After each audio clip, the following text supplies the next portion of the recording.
The Google Gang Podcast.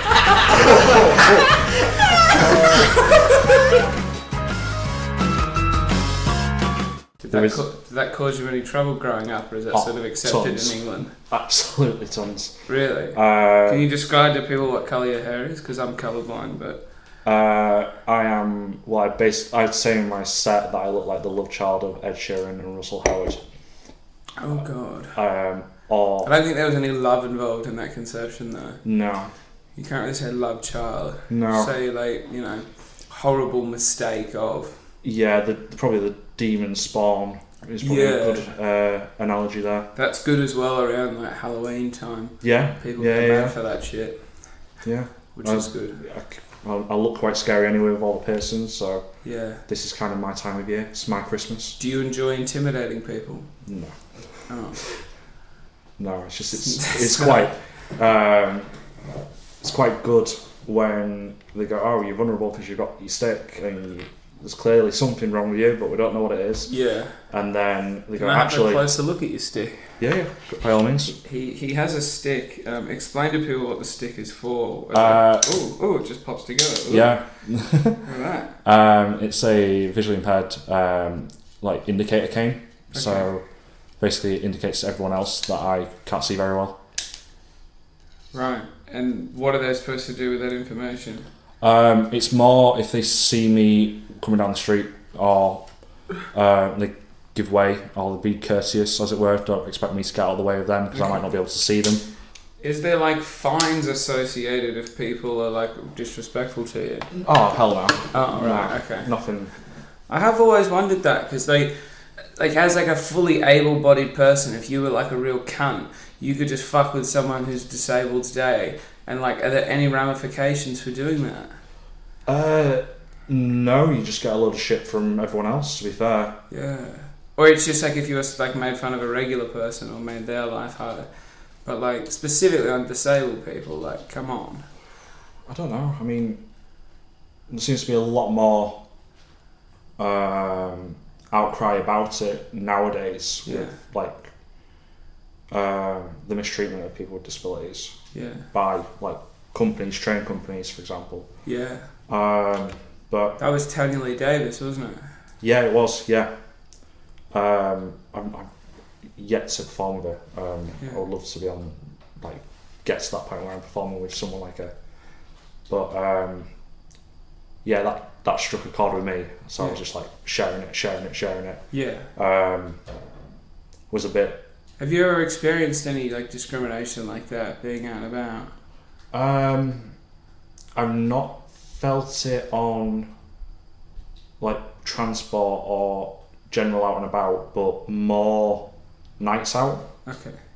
I've been kicked out of two. I've had two instances where I've been kicked out of a nightclub because I thought I was drunk. Why were you not drunk? I wasn't drunk, it's just I've got no depth perception. Okay. So I was stumbling downstairs because I can't see the stairs. So I turn around and go, I'm visually impaired, and go, yeah, right, mate, get out. Have you not got the band on your arm and everything? I've got my media alert that always stays with me, and I'll flag it at them, and they don't look because they don't want any trouble. So just get out. There was one instance where I got thrown down some stairs because I'm dyspraxic. So I come with a proper bag of tricks. I've never ever met a dyspraxic in my entire life, and then in the space of 1 week of being in comedy, I've met two of them. You and Dan Tiernan. Do you know of any other ones? I don't know. Comics. Basically, Dan Tiernan describes dyspraxia as if dyslexia makes you shit at reading, dyspraxia makes you shit at life. Yeah. Yeah, pretty much. It's just you have no organisational skills, you have no concept of time, life's just a mess. Yeah, pretty much. Pretty much, I was surprised you were able to show up on time for this, to be honest. Well, to be fair, I was saying to my flatmate, it was about half hour, I was should I set off now? They go, no, it's all 5 minutes around the corner. Yeah, no, but I don't want to be late. and I think that comes with just the way I'm wired. I don't want to piss you off by being too early or too late. So we're just like wandering around in the cold. Yeah, I was obviously we were recording with Jake Breezy Breeze before this, so I wanted you not to have to wait outside while bloody Breezy's rambling on about bloody yogurt weaving vegans, you know, bloody savage cunt. So in terms of like backgrounds, like whereabouts have you come from, like? How far do you want? Like where were you born? What do your parents do? So I was born in Rickle, so that's a little village near Selby, which is outside of York. Okay. My mum was worked for the ambulance service. She was a paramedic, and then when my sister was born, she moved into the control room. So a little bit less time on the road, but more directing paramedics where to go. And my dad has worked as a telecoms engineer turned project manager for 30 odd years. Okay. So always sort of done the same sort of shit. And any brothers or sisters, and are they like creative or artistic like yourself? No, I've got a little sister who she's fantastic because she's got special needs, and she will completely like challenge that, completely turn that on its head, and she's got more of a social life than I have. But then again, I'm a quiet little bugger that just sits in his flat and writes scripts. So are you doing like a script writing degree, or where's the passion to write scripts? I did a module last year, so I do media and performance at Salford Uni. Okay. And I did a module last year. I was like, that's got that pilot that I'm writing. I can write another 5 episodes. I can write another 3 series to this first series. And that's like, well, I've got an idea for a film. I've got an idea for actually 3 films, and it just started spiraling from there. And what do you do with your scripts? Like, do you just write them and then leave them, or what do you try and do with them? At the moment, I'm trying to gather a portfolio for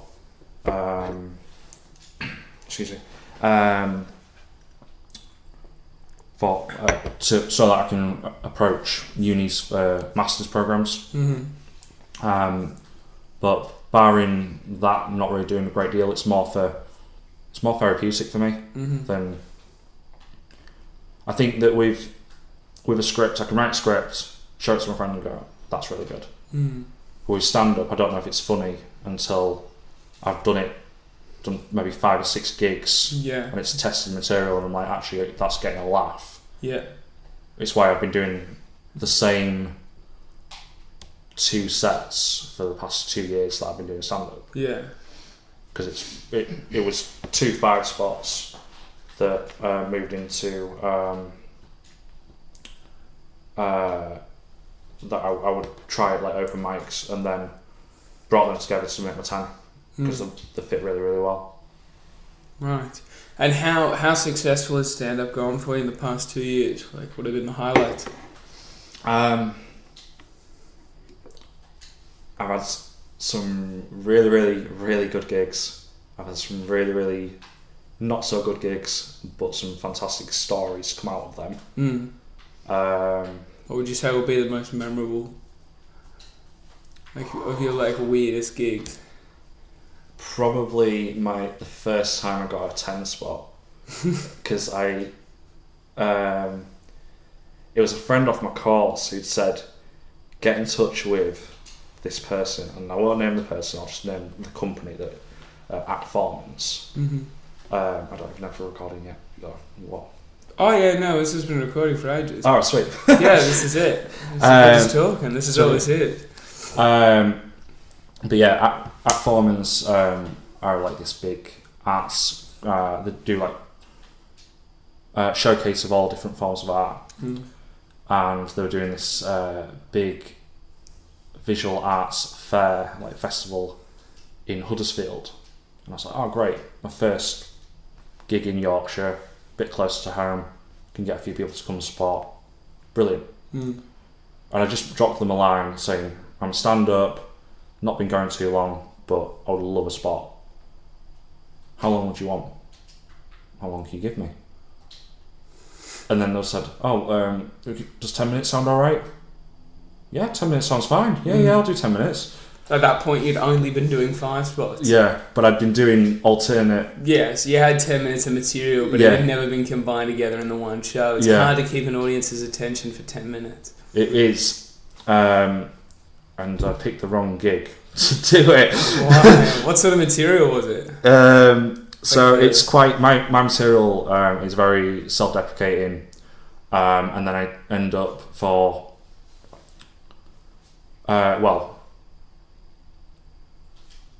it's been slightly different for past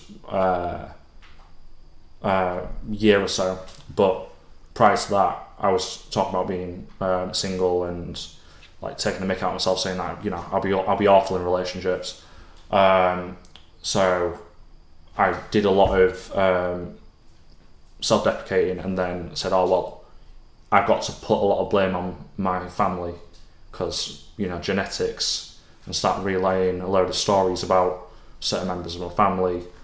And they're the reason why you can't find love, is that what you mean? I keep saying I come from... I always realise that I can't find love because I've got that nutty gene in my family. Yeah.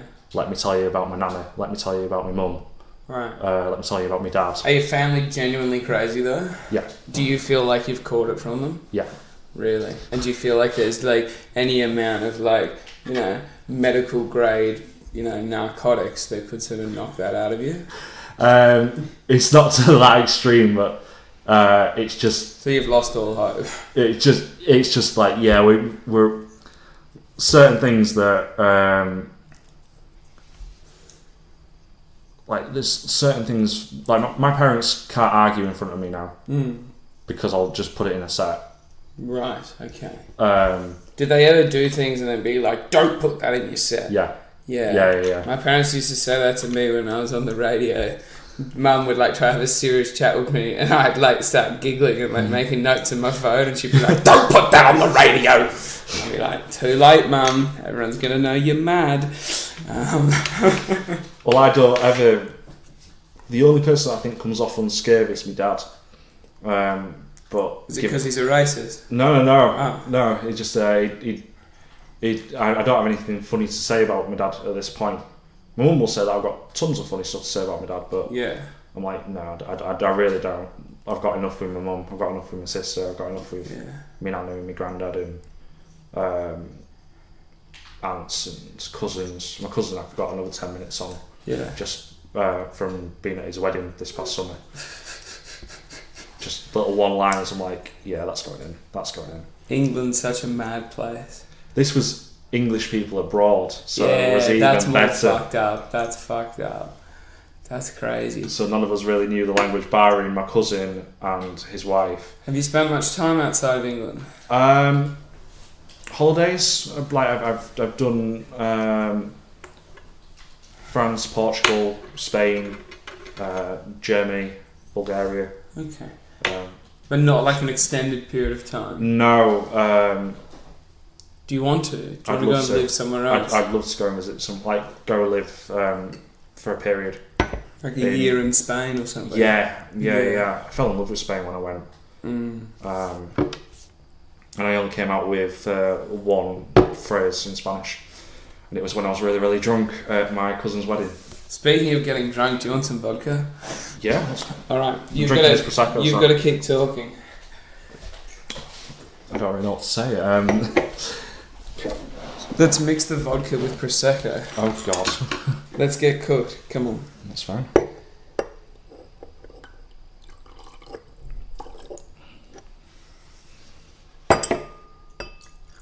We're just pouring drinks, ladies and gentlemen. Vodka and Prosecco. What are we doing? We're getting mixing it, or are we just going to drink it straight? Where's the Prosecco? Prosecco is there. I've also got hot noodles. So, George, what was like school days like for you? Were you like, you know, in the corner just like doing your own thing, or were you trying to like make everyone laugh in class and be the life of the party? Kind of in the corner doing my own thing. So, when I lost my sight, Yeah. How old were you? I was 8. Really? Yeah. So so it was like you knew what it was like you were so conscious of it happening. Yeah. So like, I mean, I can tell you everything about it. To be fair, I'm quite open about it. Please, I'm intrigued. So I was born with hydrocephalus, Okay. which is fluid on the brain for people who don't know, and that basically means that the brain's constantly producing fluid from the spine, but people who don't have hydrocephalus can drain the fluid, no problem. But what happens is people with hydrocephalus, they can't drain it, so it starts to put pressure on the brain. Okay. And that puts pressure on my optic nerve. In 2005, after having 11 head surgeries, you had 11 head surgeries. I'm actually on 17. Oh my god. So, I mean, I can show you the scars, but no good for a podcast. No, just show me privately later, but that's fine. No, not in a weird way, I'm just intrigued. It sounded really creepy. But like, you can probably see that. Looks like a vein. Yeah. That's actually what I call it's a VP programmable shunt, which acts like, you know, a basketball with the valve. Yep. So the valve is there, so nothing can get in. Yeah. And it drains the fluid from my brain to my stomach, and then passes out, like, just goes into my intestines. So it's all internal. You don't have like a bag on the No, outside no. collecting brain fluid. No, God no. Okay, I'd say that's pretty hectic. But yeah, it was. I mean, I like when they came. They turned around to me and said, "You registered you're visually impaired." Yes, where I was registered partially sighted. Yeah. So how unclear is your vision now? Like looking at me. So to be fair, because of the lighting, you look quite blurry.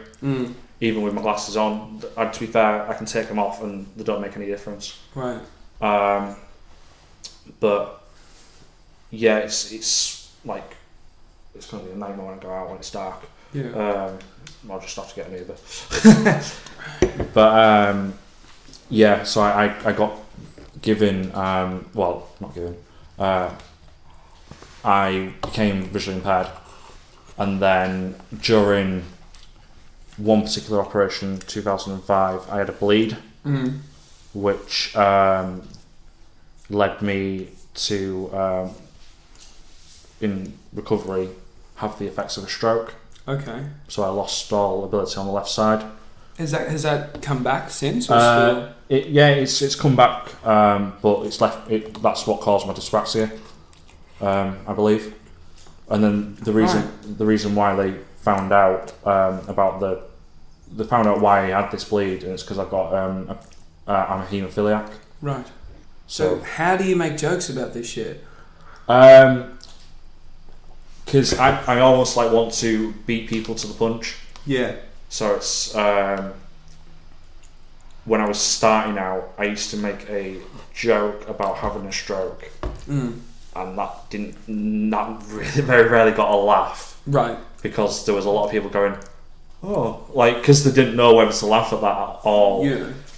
Because you're a 20-year-old kid that's had a stroke. Yeah. It's pretty fucking weird. It is. I joke about having strokes all the time, but I definitely don't want to have them. You know what I mean? Yeah, exactly. And like I'll share the jokes. I'll never use it. But it's So I had a stroke. I had a stroke when I was 8 years old, which was a bitch for me because it meant that when I came back to school, all my friends they were spending their summer, learning to ride the bikes and But for me, I was learning how to walk and talk, and it was more of a state of facts rather than. That was your joke? Yeah. In what world did you think that was going to be funny? Because I was young. Depressing. I was young. I was foolish. Oh my god. And did it ever get a laugh? It did. But it was one of those. I would feel horrible for laughing at that. Yeah, but it's one of those where the pub was filled with a load of drunks. Yeah. So they'd laugh at anything. It's why I don't particularly like doing pub gigs as much. Some pub gigs are good. Some Giggle pub Gang gigs comedy on a Sunday night, best gig in town. It is. Whereabouts in Manchester are you from? So I live in Salford. So I'm actually living on the uni, and I've been living there for the past 2 years now. Which one? The one in Media City? That Salford Uni? Or the one near the McDonald's? Near the McDonald's, near the station. I know exactly where you are. Okay. So, living with lovely flatmates. I have to say that because I'll be listening. Oh, right. Right, now they've turned off, they've got their compliment. Do you actually fucking hate them or what? No, I absolutely adore them. I really do. Where did you find them? So, I met one of them last year. And very, very similar to me in terms of quite a shy person. Guy or girl? Sorry? Girl? Guy. Okay. Quite a shy person who likes films and gaming. So I was like, cool. You can stick around. And then the others, it was kind of luck of the draw, and because it's halls of residence, and I got put with the rest of them, and I got on with all of them. That's pretty cool. much. So, are you still studying? Yeah, I'm going into I'm partway through my third year. Okay. And then what's the plan after this? Do you want to stay in Manchester? I'd love to stay in Manchester. I think I'd end up going back to York for a bit. Do you feel like if you go back to York for a bit might become a while? No. Really? Because I've said it to my parents, I can't stay in York too long. I get almost cabin fever with it. Yeah. And it's not particularly nice being in York. Yeah. I was ready to go back after the summer, put it this way. Like ready to come back to Manchester? Yeah. Interesting. But so are you enjoying the Manchester comedy scene? I love it. Absolutely adore it. What do you like about it? It's nice seeing the people, seeing the regulars. And it's also nice to meet new people, but you might not see someone for 3 to 6 months, and then go, oh my god, what are you up to? I'm not seeing you, and they go, I did Edinburgh, or I was in Wales or wherever, and it's like, oh cool. Go, what have you been up to? It's like gigging around in Manchester, did Liverpool, did a few gigs in York, that sort of thing. It's a nice, almost. It's hassle-free friends, if that makes sense. Yeah. In the sense you don't have to really work to be friends with them. It's just like, we'll go for a drink, have a catch-up, have a bit of a laugh, support each other, do comedy, and then go home, live our separate lives, and then meet up again. Same with extremist terrorist groups as well. You get that same sort of camaraderie and brotherhood, in a extremist group of. An echo chamber of ideologies, as they call it, And that's basically what comedy is a group of young men that want to be noticed. And occasionally we let a young woman in, and she usually gets objectified. Just listen to, Scarlett Dobson's recent set. You'll hear all about it. Have you ever objectified a woman, George? No, I had. That wasn't a convincing no, man. No, when I started off, I did a joke that. Were When you started off comedy or objectifying women? No, I started off doing comedy. Pick your answer very carefully, Mr. Moore.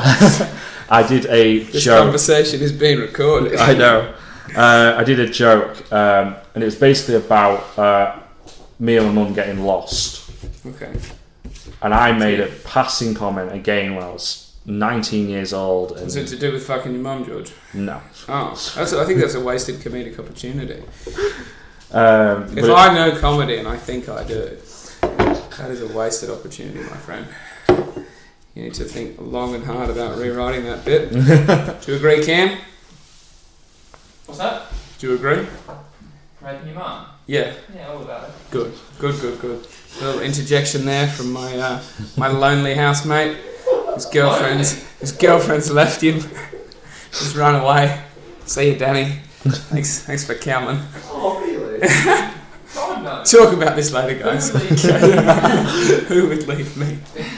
Do you feel like the dating scene in Manchester is difficult, George? it's for me, because I can't talk to girls. It is for me! We're going to post a photo of Georgie Boy up with this episode, and heavens above, it'll all make sense. I mean, to be fair, I'm not really looking for anyone at the moment, because I've literally I've just got out of a relationship, so... What happened? Where did the breakdowns come? Let's explore. It was one of those where a relationship had run its course. Like a horse has run its course, you know? Were you dating Sarah Jessica Parker? She's got a very horsey face. No, I wasn't. My ex was not a comedian. She was funny, really funny, but she wasn't a comedian. I want to say, to follow on from my horse joke, when you say she was funny, do you mean she was funny looking? And by funny looking, I mean, did she look like a horse? You can answer truthfully. It's a safe space. No, she's awesome, to be fair. She's awesome. Yeah. No denying the horse look, though, I'll be honest. No, she'll look like a horse. Good. No, we're. I mean, we're not really chatting at the moment, but I wish her well, sort of thing. That's nice. Well, look, if you're listening, mystery woman out there that may or may not look like a horse, thank you. She's gonna fucking kill me. Thanks for your love and support. She won't kill you, man. She's had so many opportunities to stab you, and she hasn't. Do you know what I mean? I mean, she's been to most gigs. Like, went to every gig with me when we were going out, and half the time she would come out like. Has she now got a few mental issues that? No, post-traumatic stress. No, I don't. No. Depression, anxiety. Yeah. She's nervous about going to the glue factory. Classic. My God. I really need to see a picture of her now just to check, but maybe we can do that once we've stopped recording. But just for my own curiosity, and you know what? Curiosity did kill the cat. That is a guarantee. Now, Cam needs to stay out of it, mate. So that where do you... that if I get on the podcast, I'll be running it next. Mate, don't be interrupting me. Right? So where do you see your comedy career going once you don't have the daily crutch that is university just bleeding you dry and sort of sweeping you into debt? Once you don't have that burden on your life, what is the day-to-day going to look like for you? I honestly don't know. What's the ideal situation? I'd love to. Someone don't want me to answer. I'd love to eventually write tours and tour the UK. Doing stand up or move scripts? Is scripts your thing? I'm not sure what my main focus is. I love stand up because it's that instant. Yeah, but scripts I was drinking last night and maybe had a bit too much to drink. We're drinking right now. I know we're drinking now. We're drinking vodka and prosecco. I know. Was it Hair of the Dog? Is that what? Yeah. Yeah. Motherfuckers think we're playing. I don't play no games. Right. But we were drinking quite a bit last night, and then they all went to bed, and obviously it was when clocks fall back. Yeah. So I missed an hour. Like I'd stayed up past the hour. And I was like, it's 3 o'clock now. I'm just gonna write a script for an hour and continued writing. It's like it's coming up to 4. I've got to get up for podcast. I'll go to bed. But it was just like I wouldn't be able to write comedy at that time. I could write a script at that time. Yeah. Comedy comes for me from like just really, really random places. Like it could be like walking down the street. Oh, that's quite a funny scenario. Yeah, I get you. I feel you. So, like, in terms of like you getting into comedy to begin with, like, what was the one thing? Because I assume you probably tossed it up in your mind for a while, and you were like, and then did something happen, and you were like, right, now's the time. Fuck it, I'm gonna have a crack. So, I didn't have a great time at school or college, and it's not really like get the fiddles out and sob story for George, because it's not. I don't have a fiddle, so it's fine. Fuck. I wish I could facilitate that rebuilding process. If we do that, maybe just no, don't cut yourself, please. Oh my god, I can't be dealing with that. I don't have enough paper towels, mate. Fuck. I use that towel. No, yeah, use the bloody foot towel. I went a bit mental with the prosecco before. I'll be honest. But no, I was writing quite a lot of jokes and a lot of material in my free periods in sixth form, because it would look like I was doing work. So any teacher that come in and be like, "What are you doing?" I'm like, "Doing work, sir." Yeah. So I'd be writing loads of jokes, stuff that maybe would be having a dig at certain teachers, and stuff that was quite self-deprecating. And then I was like, when I go to Salford, I'm going to join the society and try and have a go at stand-up. And that's what I did, to be fair, when I did my first gig in the November. Was it November? Yeah, November. And is there anything in your stand-up, like if you were to do a set tonight, anything that you've kept in from the first set? My intro is the same. I have like an opening 20 seconds. Could you do it for us? Are you comfortable enough? Yeah, I can do that. Okay. So, my name is George. I'm a third year student and I'm visually impaired. Yes, that's right, ladies and gentlemen. I'm partially sighted, which means I no longer have to put on an act when parking in the disabled section of the car park. Don't worry, I'm not driving. Not after last time. Poor old man did not see it coming. In fairness to him, neither did I.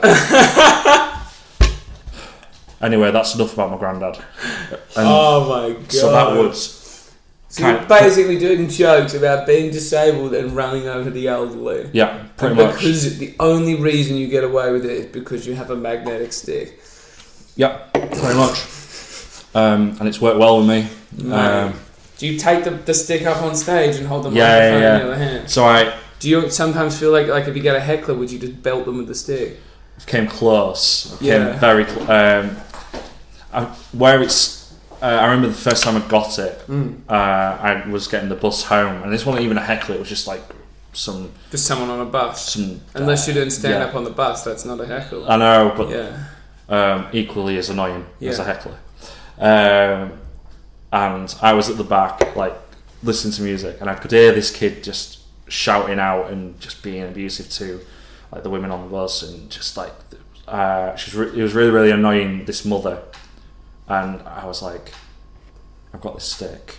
If I chuck it, it's not a boomerang. It won't come back to me. But I might be able to clock him. And I was like, no. How much is a stick worth? To be fair, I didn't pay for. I don't think I got this for free. But I think to replace it, it's only a tenner.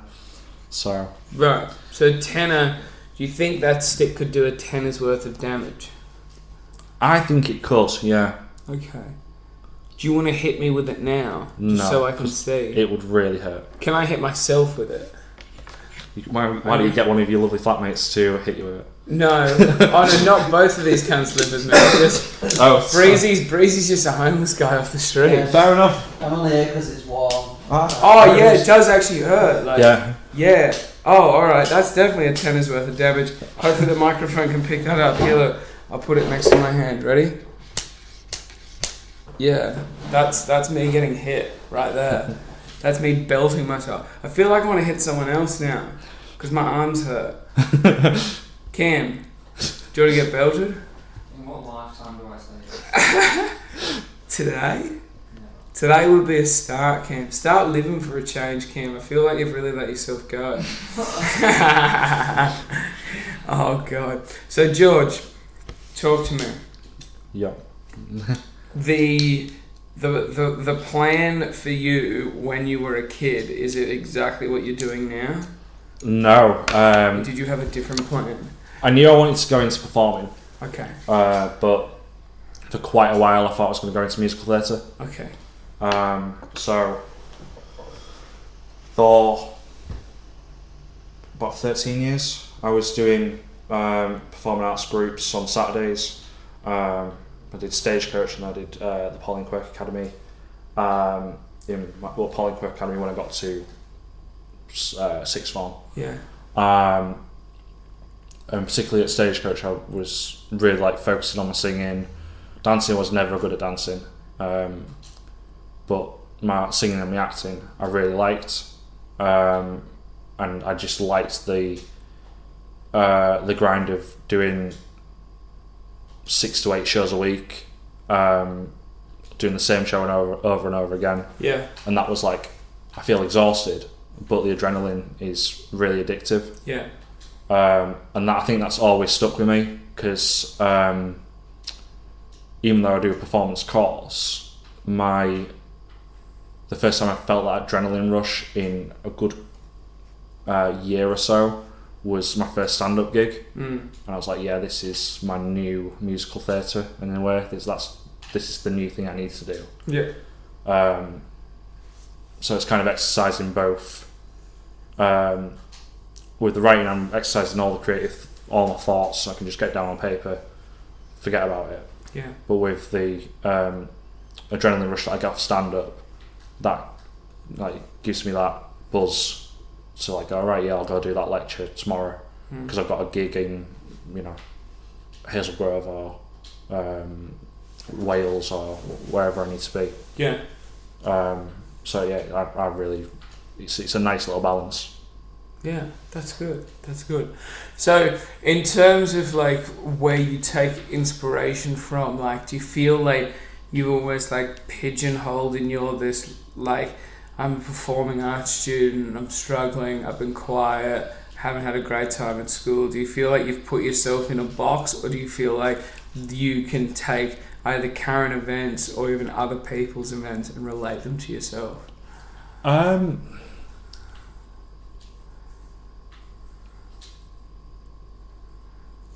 I don't know, really. I feel like sometimes I feel like I put myself in a box. Yeah. But I feel like that box is massive because it's like, yeah, I'm shy, but it's like shy person trying to pick up a girl in a club. How does that work? Shy person on his first date, and all of those just social conventions that we all go through. Yeah. And giving my take on it, and then also throwing in the visually impaired element. It's like, that's there could be a funny ways. joke in that, being like, being a shy guy in a club is really hard to do, but it makes picking the right girl also pretty difficult when you're visually impaired. Yeah. And then you just like do like jokes where you're super misogynistic to women and refer to them as like really derogatory terms, and I feel like that will win audiences over. I feel like that's more your set, to be fair. No, you're getting it twisted. I've shaken that mantra now, man. I do jokes about disabled people. Exactly. No, I don't. I never insult. Well, no, I tell a lie. I have insulted the disabled before, but not in recent weeks. I've really toned that down. But that's fine. You're disabled and you're having fun. Yeah. Which is most important.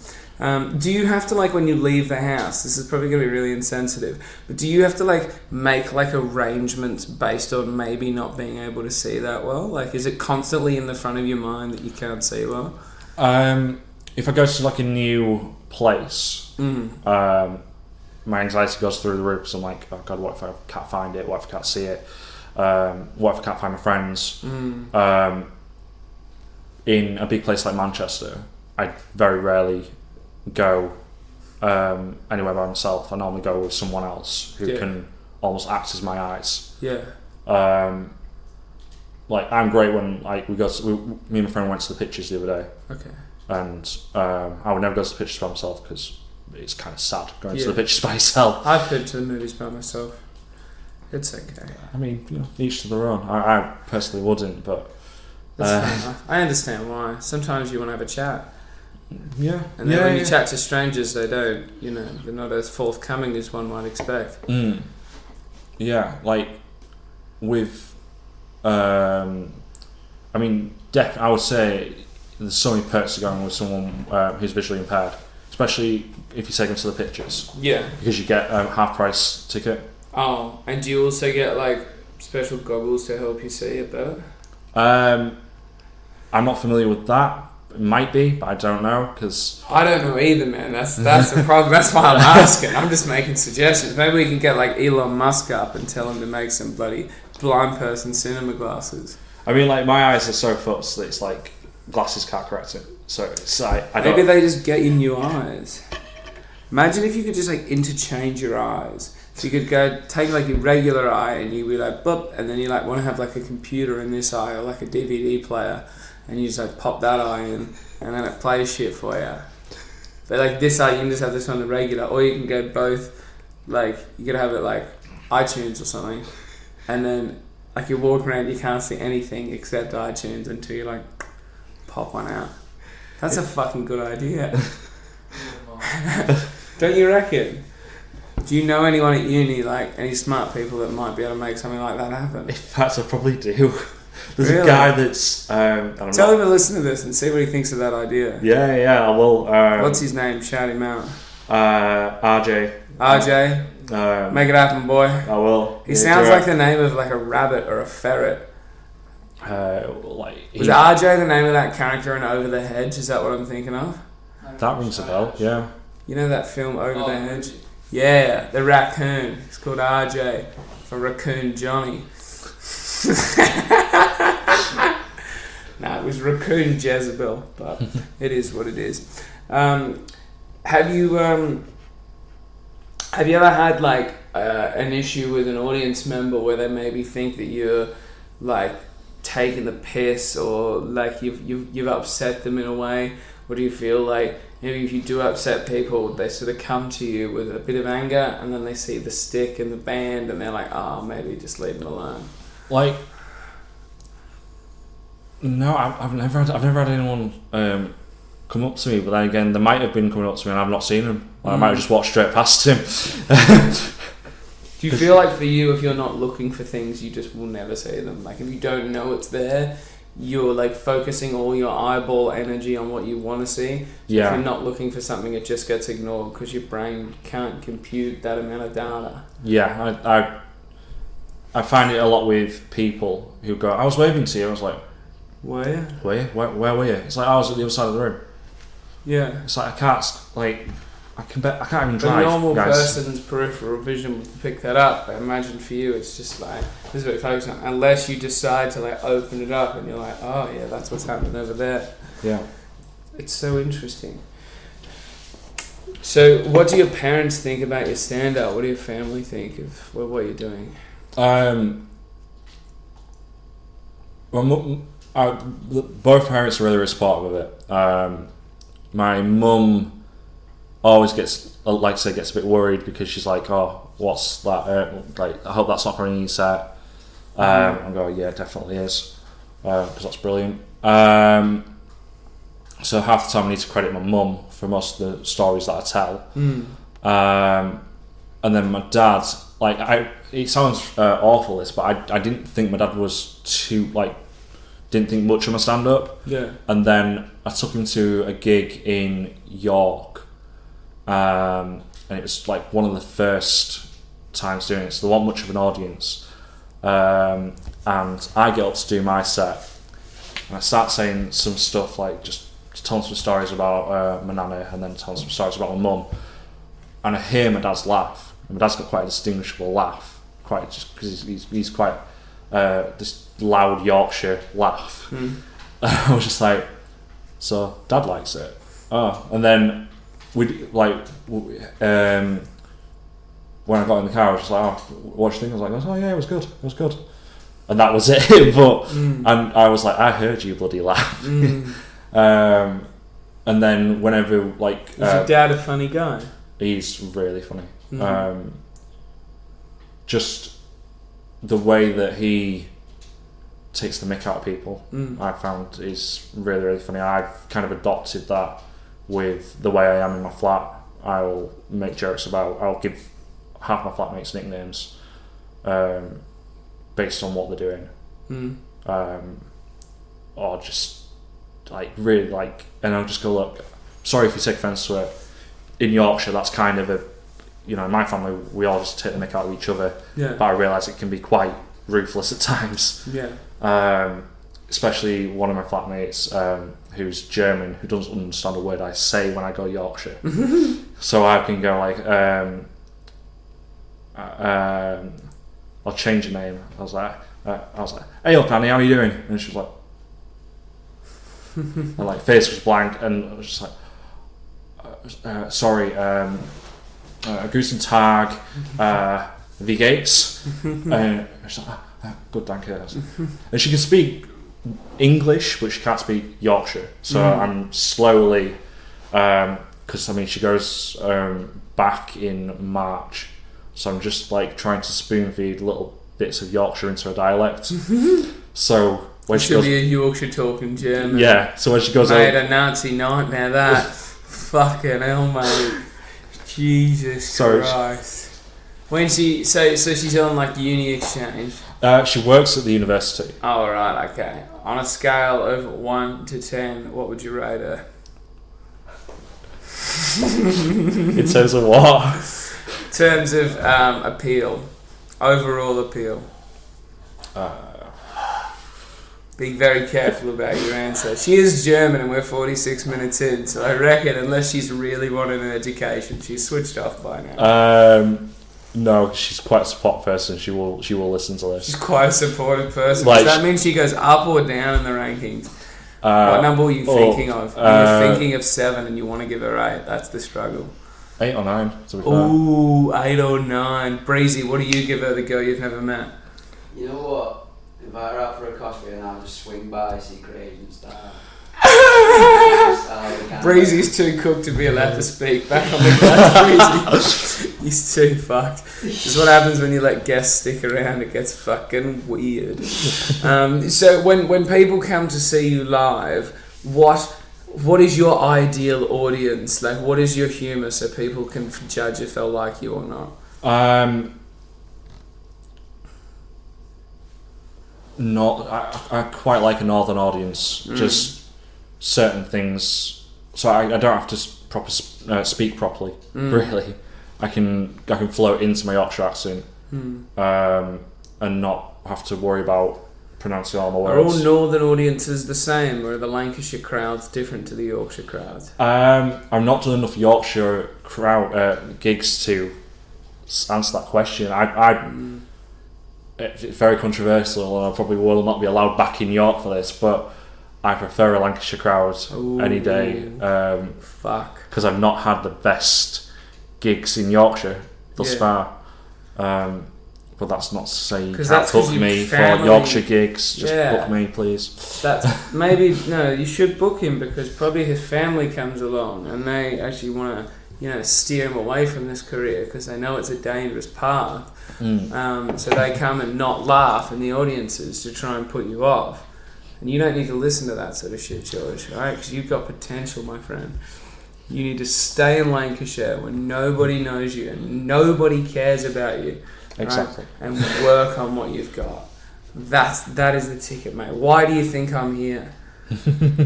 This, mate. Sitting in the kitchen, drinking vodka and Prosecco, chatting to random blokes you just met.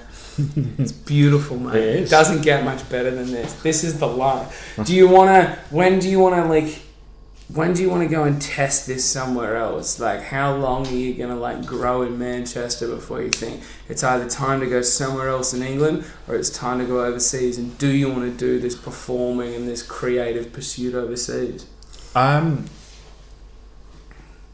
up for going whenever. I'll I'll do spots. That sounds like you're waiting for someone else to tell you that you can go. Like, No, it's not that at all. It's more me being lazy. Okay. So do you think you'll ever go? Yeah, I will. Okay. I will. Like, I'm planning on going travelling either next year in between my degree and my masters, because my long-term plan is at the moment is to do a masters in screenwriting. Okay. I'll do it after my masters. Excuse me. But I don't know. There's never a right time to do it all. So yeah, I'm well up for travelling anywhere to do a gig. I'll travel to the other end of the country to do a gig. Yeah. If either I can travel with my family, so I don't have to pay for travel. Yeah. Or the gigs are like, it's a big venue, big opportunity. I'm up for anything. Like the stand up, I'm not at the point where I can go, right, pay me this amount of money to be funny. I haven't got that much of an ego to do it. Yeah. So it's like see, I have got that much of an ego to do it, but it's never successful. Mainly because I'm not funny and people hate me. I highly doubt that. Yeah, and British audiences are extremely racist, and very tyrannical in their ideologies. So it makes it difficult. It really makes it difficult. We've got a few fucking comments from the cheap seats over here, but both of you can go and fuck yourselves. Alright, that's the ticket right there. George, if people want to follow you online, where can they go and what do they do? So you can follow me on Facebook, which is George David Moore -GD Moore, which is my comedy page. Okay. Twitter is @GDMoore97, so that's my birth year. Cryptic. And on Instagram, because I decided to be a bit more creative with that one. Really? What did you go for? Did you change to 97 to 98? Don't tell me. No. I'm I'm actually known as Wacky Yorkie. Wacky Yorkie. Yeah. 97? No, just Wacky Yorkie. That's crazy. So I'm like just sticking to my roots a little bit. Still got that Yorkshire vibe in me. Mate. It's hanging by a thread.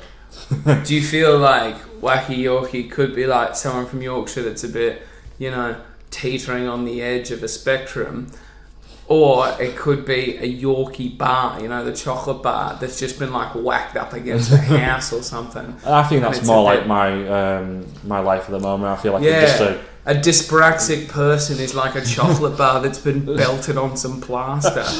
Yeah, pretty much. That's basically it. So if you came here for an education on understanding disease and disabilities, you've had to wait 53 minutes to get it, but it's finally here. Right, go outside, get your favourite chocolate bar and bash it on your house. Yeah, pretty much. And that's what's going on inside your head right now. Yeah. That's fucked up, mate. That is fucked up.